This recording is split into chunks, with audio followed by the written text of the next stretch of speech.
নমস্কার বন্ধুরা, কোলেস্টেরল হলো এক ধরনের মোম জাতীয় চর্বি, এক ধরনের ফ্যাট, যেটা আমাদের শরীরের রক্তের মধ্যে এবং কোষের মধ্যে পাওয়া যায়।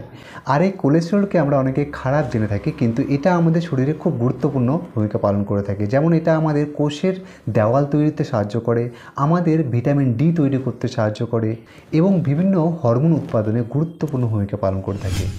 বন্ধুরা, আজকে আমরা এই ভিডিওর মাধ্যমে আলোচনা করব যেসব খাবার কোলেস্টেরল বাড়ায়। মানে আপনি যদি দীর্ঘদিন থেকে এই সমস্যায় ভুগছেন, তাহলে যেসব খাবার থেকে আপনাকে সম্পূর্ণ দূরে থাকতে হবে এবং যেসব খাবার খেলে আপনি এই রোগ থেকে সম্পূর্ণ নিরাময় পেতে পারেন, সেই সব বিষয় নিয়ে আজকে আমরা এই ভিডিওর মাধ্যমে বিস্তারিত আলোচনা করব।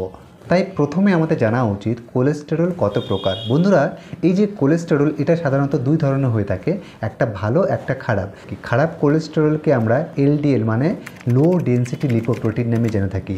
এটা আমাদের রক্তের ধমনির মধ্যে ব্লকেজ তৈরি করে। মানে দেখতে পাচ্ছেন, এই যে রক্ত চলাচল করছে, এর দু সাইডে চর্বি জমা হয়ে আমাদের রক্তনালীকে পুরোপুরি ব্লকেজ তৈরি করে। আর অপরটি এসডিএল মানে হাই ডেনসিটি লিপোপ্রোটিন, যেটাকে আমরা ভালো কোলেস্টেরল নামে জেনে থাকি। আর এই কোলেস্টেরলের কাজ হচ্ছে এই যে রক্তের মধ্যে যে ব্লকেজ তৈরি করছে, এই চর্বিটাকে মানে এই কোলেস্টেরলটাকে পুরোপুরি আমাদের লিভারে নিয়ে যায়। লিভার তখন কি করে, সেই চর্বিটাকে ভেঙে টুকরো টুকরো করে আমাদের শরীর থেকে বের করে দিতে সাহায্য করে। এবার কথা হচ্ছে, আমরা বুঝবো কী করে যে আমাদের রক্তে ভালো কোলেস্টেরল মাত্রা বেশি আছে নাকি খারাপ কোলেস্টেরল মাত্রা বেশি আছে। এই জন্য যদি আমরা কোলেস্টেরল টেস্ট করি, যেমন লিপিড প্রোফাইল যে রক্ত টেস্ট হয়ে থাকে, সেই ব্লাড টেস্টটা যদি আমরা করি, সেখানে এলডিএলের মাত্রা যদি 100 থেকে 130-এর মধ্যে থাকে, তাহলে সেটাকে নর্মাল ধরা হয় এবং 130-এর ঊর্ধ্বে থাকলে সেটা রিস্কি বলে মানা হয়। এবং আপনার রক্তে এসডিএলের মাত্রা যদি 30 থেকে 50-এর মধ্যে থাকে, তাহলে বুঝবেন আপনার মধ্যে গুড কোলেস্টেরল যথেষ্ট পরিমাণে রয়েছে। এবার আমি আলোচনা করছি এই সমস্যায় যেসব খাবার আমাদের ভুলেও খাওয়া উচিত না, সেগুলোর মধ্যে প্রথমটি হচ্ছে রেড মিট, মানে গরুর মাংস, ভেড়ার মাংস, খাসির মাংস। এগুলোর মধ্যে প্রচুর পরিমাণে ফ্যাট থাকে, প্রচুর পরিমাণে স্যাচুরেটেড ফ্যাট থাকে। তাই এই সব খাবারগুলো যদি আপনি 6 মাস 9 মাসে 2-4 বার খান, তেমন কোনো ক্ষতিকর প্রভাব পড়বে না। কিন্তু এই রেড মিটগুলো আপনার খাবার তালিকায় নিয়মিত রাখলে আপনার হৃদরোগ এবং স্ট্রোকের ঝুঁকি বাড়তে পারে। 2 নম্বর খাবারটি ডিপ ফ্রাইড খাবার, মানে যেসব খাবারগুলো আমরা ছাকা তেলে ভেজে থাকি।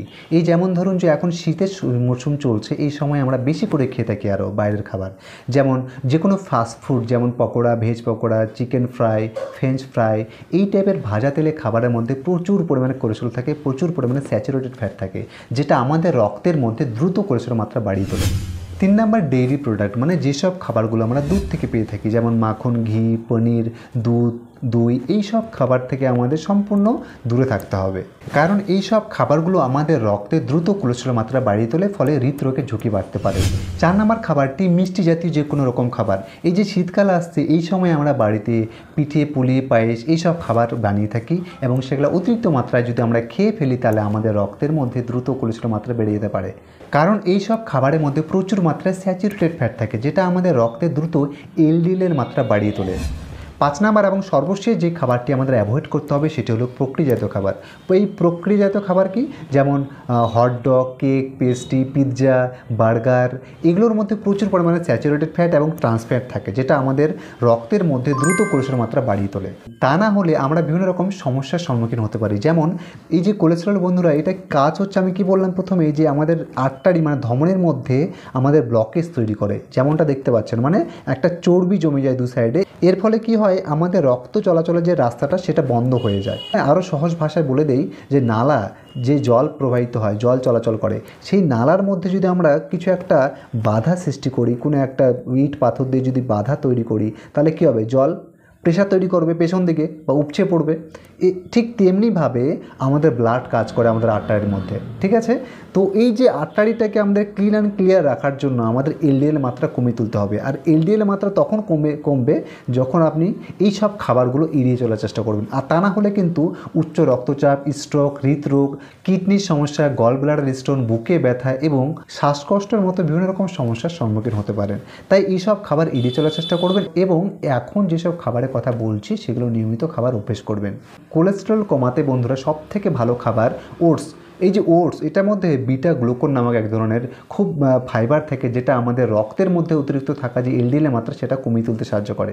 এবং 2 নম্বর খাবারটি খুবই গুরুত্বপূর্ণ খাবার, সেটি হচ্ছে বাদাম, যেমন আলমন্ড, আখরোট, কাজু বাদাম, এগুলোর মধ্যে প্রচুর মাত্রায় আনস্যাচুরেটেড ফ্যাট থাকে, যেটা আমাদের শরীরের জন্য খুবই ভালো এবং কোলেস্টেরল মাত্রা খুব দ্রুত কমিয়ে তোলে। 3 নম্বর খাবারটি সবুজ শাকসবজি, যেমন পালং শাক, ব্রোকলি, এগুলোর মধ্যে প্রচুর পরিমাণে অ্যান্টিঅক্সিডেন্ট এবং প্রচুর মাত্রায় ফাইবার থাকে, যেটা এলডিএলের মাত্রা খুব দ্রুত কমিয়ে তোলে। 4 নম্বর খাবারটি আমরা সকলেই কম বেশি খেয়ে থাকি, সেটা হচ্ছে গ্রিন টি। এই যে গ্রিন টির মধ্যে আছে বন্ধুরা প্রচুর মাত্রায় ক্যাটেচিন নামক একটা উপাদান, যেটা আমাদের রক্তে অতিরিক্ত এলডিএলের মাত্রা খুব দ্রুত কমিয়ে তোলে। 5 নম্বর খাবারটি বন্ধুরা খুবই উপকারী একটি খাবার, যেটা হচ্ছে ফ্লেক্সিড মানে তিসি বীজ। এটার মধ্যে থাকে প্রচুর মাত্রা ওমেগা 3 ফ্যাটি অ্যাসিড, যেটা আমাদের রক্তে দ্রুত এলডিএলের মাত্রা কমিয়ে তোলে। এছাড়া বন্ধুরা সাইট্রাস ফুড যেমন কমলালেবু, পেয়ারা, আনারস, মাল্টা, আমলকি, এগুলোর মধ্যে প্রচুর পরিমাণে ভিটামিন সি থাকায় আমাদের রক্তে থাকা অতিরিক্ত এলডিএলের মাত্রা খুব দ্রুত কমিয়ে তুলতে সাহায্য করে। তো বন্ধুরা, কিছু খাবার বর্জনের মাধ্যমে এবং কিছু খাবার গ্রহণের মাধ্যমে আমরা এই সমস্যা কিন্তু চিরতরে নিরাময় করতে পারি। ফাইনালি আমি একটি বোনাস টিপস দিতে চাইবো, আপনি যদি এই সমস্যায় ভুগছেন তাহলে রোজ সকালে ভেজিটেবল খান, মানে স্যালাড খান। রোজ সকালে 1 বাটি করে 1 বল করে ভেজিটেবল খান, ঠিক আছে? ভেজিটেবল যেমন যেসব ভেজিটেবল কাঁচায় খাওয়া যায়, যেমন মূলো, ব্রোকলি, এইসব হালকা স্টিম করে বা বয়েল করে, এবং বিট, গাজর, শসা, টমেটো, এগুলো প্রচুর মাত্রায় খান সকাল সকাল, রুটি, পরাঠা এইসব খাওয়ার বদলে। ওকে, তো বন্ধুরা, আশা করি ভিডিওটা ভালো লেগেছে। যদি ভালো লাগে প্রচুর পরিমাণে শেয়ার করে দেবেন, যেন আপনার সাথে অন্যেরও উপকারে আসে। নমস্কার বন্ধুরা, সকলে সুস্থ সবল থাকবেন, ভালো থাকবেন। দেখা হচ্ছে পরের ভিডিওতে।